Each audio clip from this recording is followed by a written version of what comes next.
Hasil uji lab for Polri yang menyatakan ijazah Presiden ke-7 Jokowi sesuai atau identik dengan materi pembanding selanjutnya akan menjadi bahan analisis penyidik atas laporan pencemaran nama baik yang tengah diproses di Polda Metro Jaya yang dilaporkan Jokowi pada akhir April lalu. Sementara gelar perkara kasus pencemaran nama baik baru akan dilakukan bila ditemukan ada unsur pidana. Betul. Ya, karena peristiwa yang ditangani di Polda Metro adalah dugaan pencemaran nama baik. Ya. Dalam pengumpulan fakta, objek perkaranya adalah pernyataan yang mengandung fitnah dan pencemaran nama baik melalui media sosial atas tuduhan ijazah palsu S1 milik saudara JW, kemudian skripsi berikut lembar pengesahan. Sehingga inilah yang didalami. Apakah pernyataan yang disampaikan oleh beberapa pihak itu sesuai fakta atau tidak? Tuduhan gelar perkara itu nanti setelah faktanya terkumpul semua, baru dilakukan gelar perkara untuk menentukan apakah peristiwa yang sedang didalami itu ada dugaan tindak pidana atau tidak. Di sisi lain, pihak pelapor dari tim pembela ulama dan aktivis yang menolak hasil uji lapor atas ijazah Jokowi mempertanyakan keengganan Jokowi untuk memperlihatkan ijazahnya secara langsung di hadapan publik.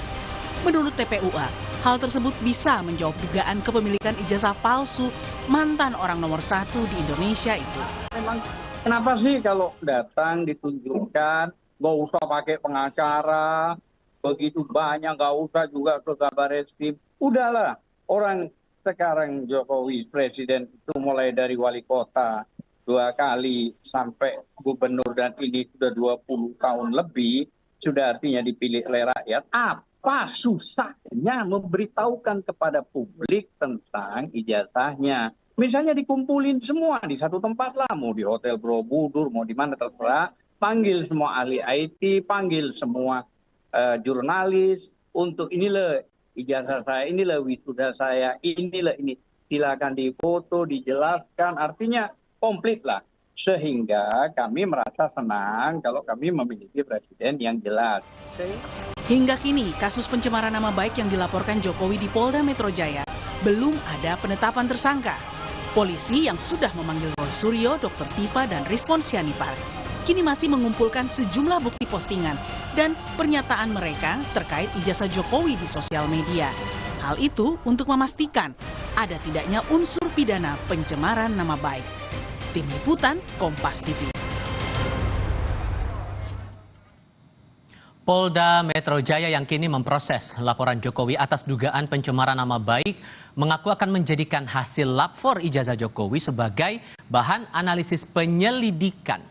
Akankah Roy Suryo CS yang kerap mempertanyakan keaslian ijazah Jokowi akan terjerat pidana bila polisi menggunakan hasil lab for Polri yang sudah diputuskan ijazah Jokowi asli? Kami diskusikan bersama dengan para narasumber. Di studio Kompas TV sudah bergabung Roy Suryo yang sampai dengan detik ini masih menuding ijazah Jokowi palsu. Mas Roy, apa kabar? Alhamdulillah, baik. Terima kasih sudah bergabung bersama kami dan via sambungan dalam jaringan juga bergabung bersama kami mantan tenaga ahli utama kantor staf Presiden Ali Mokhtar Ngabalin. Assalamualaikum Bang Ngabalin, apa kabar Bang? Waalaikumsalam, Tifal. Terima kasih sudah bergabung bersama kami. Sehat selalu kita semua. Ya, Assalamualaikum. Mas Roy, gini. Polda menegaskan bahwa hasil lab for dari Bareskrim kemarin itu akan dijadikan dasar pertimbangan untuk proses penyelidikan kasus Anda yang dilaporkan oleh Pak Jokowi. Sementara posisi Anda menolak hasil lab for itu. Iya. Gimana posisi Anda sekarang kalau membaca polisi jelas, saja sedemikian? Artinya begini, tolong semua itu sesuai dengan aturan dan regulasi baik-baik ya. Sesuai dengan KUHP ya, tentang kitab undang-undang untuk acara pidana dan juga tentang Perkap, peraturan Kapolri. Yang ada di Bareskrim kemarin itu baru dalam tahap pendumas ya. Kemudian walaupun sudah berlanjut itu baru dalam tahap penyelidikan. Kalau penyelidikan, ya berarti nanti kalau dia mau digunakan di dalam Polda Metro Jaya, ya harus diulang dari awal semuanya. Nggak bisa dipakai begitu saja. Meskipun sama-sama instansinya, nggak bisa. Apalagi dari sisi prosesnya itu harus diulang sesuai dengan Perkap, peraturan Kapolri. Kedua adalah hasilnya kita pertanyakan karena tidak transparan. Saya kemarin sudah menunjukkan dan kita buka ke publik bahwa ijazah 1120 yang tadi statement saya milik Jokowi itu tidak identik dengan 115 ya 1115 milik Fronojiwo, 1116 milik Hari Mulyono, almarhum Hari Mulyono, dan 1117 milik Sri Murtiningsih. Tapi sampai sekarang proses untuk mengulang lagi uji forensik terhadap ijazah itu nggak terjadi. Itu kan kita usulkan kemarin atau kita minta ya itu karena kita menulis kepada Irwasum, kepada Wasisdik, kepada Kapolri, tembusannya juga kepada Wakapolri sampai kepada Kompolnas ya. Biarkan masyarakat yang menilai. Polri ini objektif atau enggak? Karena kan sudah ada presidennya, ada jurisprudensinya bahwa dulu ketika kasus Yosua, Brigadir Yosua itu katanya Polri itu tembak-tembakan. Tapi setelah diuji lagi, diulangi lagi ekshumasi, ternyata kan tidak. Berarti kan tidak bisa dikatakan itu pasti benar. Bang Abalin, posisi Mas Roy tetap sama dengan pendiriannya. Menurut Anda ini hasil lapornya itu sudah tidak terbantahkan atau masih ada celah di sini? Ya, terima kasih. Assalamualaikum warahmatullahi wabarakatuh. Waalaikumsalam. Terima kasih. Ya. Dr. Roy, terima kasih. Siap, Prof. Semua rakyat Indonesia tahu bahwa laboratorium forensik itu adalah institusi dan fasilitas yang melakukan pemeriksaan atas bukti fisik dari satu peristiwa pidana. Itu dulu. Saya punya keyakinan yang sangat kuat bahwa dari apa yang dilakukan oleh Mabes Polri terkait dengan ilmu pengetahuan yang mereka miliki dalam melakukan laboratorium forensik itu, dia menjadi sesuatu yang memang untuk dan atas nama institusi harus dipublikasikan karena yang terjadi itu adalah pemeriksaan terhadap fisik ijazah yang dibicarakan. Nah, dalam poin inilah maka bahwa urusannya nanti teman-teman itu mau terima atau tidak, tetapi Mabes Polri dalam hal ini ya teman-teman itu bisa melakukan apa yang menjadi laporan dari masyarakat. Kalau ini yang menjadi pegangan, maka kemudian sekarang kan diumumkan oleh Mabes Polri terkait dengan hasil uji laboratorium. Makanya istilahnya uji laboratorium forensik. Karena apa? Menyangkut fisik dari peristiwa pidana itu. Sehingga menurut Anda tidak akan mungkin bisa diulang lagi pengujian itu? Tentu saja bahwa ada mekanisme, ada regulasi yang mengatur terkait mengenai ijazah ini. Apakah itu terkait dengan peraturan keputusan Kapolri-nya sendiri, ataukah peraturan yang mengatur tentang laboratoriumnya? Saya percaya bahwa polisi itu sangat profesional, karena dia bukan institusi abal-abal, bukan? Itu kan institusi negara.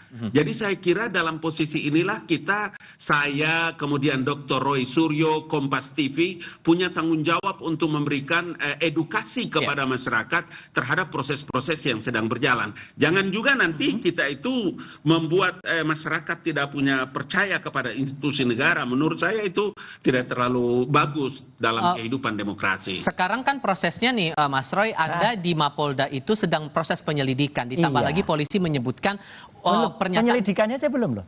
Karena baru dalam tahap kemarin itu kita diundang untuk klarifikasi. Yang Anda masih pertanyakan itu tadi. Oke, terlepas dari itu. Tapi sekarang pertanyaan saya, dengan data tadi, uji forensik seperti apa lagi yang Anda inginkan? Detailnya yang Anda butuhkan itu apa? Jadi saya menghormati ya statement dari Profesor Dr. Ngabalin ini. Ini kita sama-sama satu alma mater soalnya. Itu sangat bijak sore hari ini. Ya, itu mungkin berkaitan dengan hari ini adalah puncaknya haji, Prof. Ya, jadi kita hormati puncak haji ketika sebagian besar umat Islam itu lagi menunaikan puncaknya haji di Padang Arafah. Artinya ya kita mencoba bicara sejujur-jujurnya. Ya, sebaik-baiknya. Kembali ke pertanyaan saya tadi. Kembali ke pertanyaan begini. Jadi artinya apa? Ya, proses yang ada di lapor itu betul bahwa lapornya sudah gold standard. Tapi kan tidak terlepas kemungkinan bahwa ada kelalaian manusia atau ada kealpaan manusia. Contohnya, mereka tidak mengumumkan, Mas Tifal dan pemirsa Kompas TV, uji pembandingnya itu dengan mana-mana saja. Biasanya kalau dengan banding itu identik, itu harus disebutkan pembandingnya otentik atau tidak. Lah yang dibilang kemarin ke teman-teman seangkatan, uji kertas, uji itu. Mana? Identitasnya mana? Kan nggak ada. Saya beri contoh kepada Mabes Polri ya, karena dulu juga saya pernah memberikan materi di mereka dulu ketika di Cisilek, ketika di Pusiden.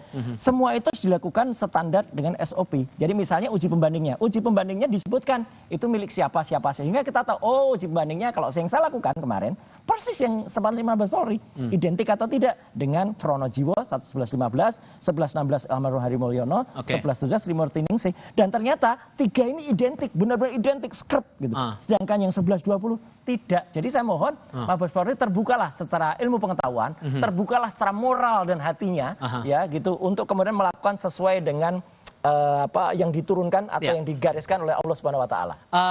Bang Abalin, karena kan posisinya karena itulah kemudian Mas Roy dan teman-teman TPUA meminta gelar perkara khusus itu untuk mengulang lagi hasil lapor itu. Menurut Anda masuk akal kalau mendengar alasan tadi? Begini. Yang diumumkan oleh Mabes Polri dan laboratorium forensik itu bukan institusi pengadilan, bukan mengadili orang, bukan mengadili tentang ijazahnya di situ. Itu sebabnya kenapa Polda itu menjadikan barang itu sebagai barang bukti untuk dibawa dalam proses pengaduan yang dilakukan oleh Presiden Jokowi di Presiden ke-7 di Mabes Polri. Karena urusannya kan semua nanti di pengadilan. Kalau di Polda Metro Jaya itu polisinya mengumpulkan bahan-bahan bukti-bukti yang kuat, kemudian ini bisa dilanjutkan di pengadilan itu tempatnya. Bahwa sekarang Mabes Polri mengumumkan dari hasil laboratorium forensik, kemudian menjelaskan seperti yang mereka sampaikan, udah sampai aja di situ dulu, sampai aja dulu di situ. Karena untuk bisa menentukan teman-teman itu bersalah atau tidak itu kan nanti masih ada prosesnya, tempatnya di pengadilan. Iya kan, itu logika yang harus dibangun untuk masyarakat itu mengerti tentang proses ini sedang berjalan. Karena kita tidak bisa ngotot-ngototan. Republik ini kan ada regulasi yang mengatur untuk orang bisa mengerti terhadap satu perkara. Gitu loh. Satu hal lagi untuk masing-masing, singkat saja. Ucapan Anda di podcast kemudian unggahan-unggahan di media sosial itu juga jadi bahan pertimbangan bagi polisi di Mapolda atas laporan itu. Menurut Anda? Ya nggak apa-apa, terserah jadi bahan pertimbangan. Satu lagi mumpung sah-sah saja menurut Anda kalau dipakai. ketemu senior saya Pak Ngabalin ya gitu. Pak Ngabalin, ini mumpung hari yang baik.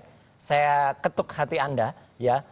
Adakah bersedia bersaksi di bawah Al-Qur'an bahwa tuduhan Anda saya menerima dana besar itu benar atau tidak? Saya berani bersumpah di bawah Al-Qur'an bahwa itu tidak benar sama sekali. Itu bohong, Bang Abalin. Oke, Bang Abalin, responnya gimana tuh? Nanti putar ulang semua podcastnya, kemudian dengar baik-baik, pakai hati, pakai pikiran dengan teduh, bahwa proses tuduhan terhadap Jokowi 10 tahun dengan ijazah palsu itu, berapa biaya yang digunakan? Itu dana besar kan, Mas? Karena itulah begitu. Begini. Dengar dulu. Ini hari yang suci loh Bang Abalin. Mas Roy ngomong, saya dengar, jadi kalau saya saya ngomong Anda dengar. Karena itu saya bilang, hanya urusan ijazah palsu 10 tahun, berapa biayanya itu? Banyak kan? Karena itulah yang saya bilang supaya, saya pikir nanti Kompas buat satu forum khusus, kita ngomong tentang materi ini ya. Biar kita perjelas satu persatu. Kita tunggu bawa Al-Quran Bang Abalin. Oke, baiklah, terima kasih semuanya. Oke, Bang Abalin terima kasih. Bang Abalin terima kasih, Mas Roy terima kasih sudah bergabung bersama kami di diskusi kali ini. Selamat sore semuanya, assalamualaikum. Waalaikumsalam. Warahmatullahi wabarakatuh. Dan laporan lain akan hadir sebentar lagi seputar puncak haji. Jutaan jamaah haji dari seluruh dunia berkumpul di Padang Arafah.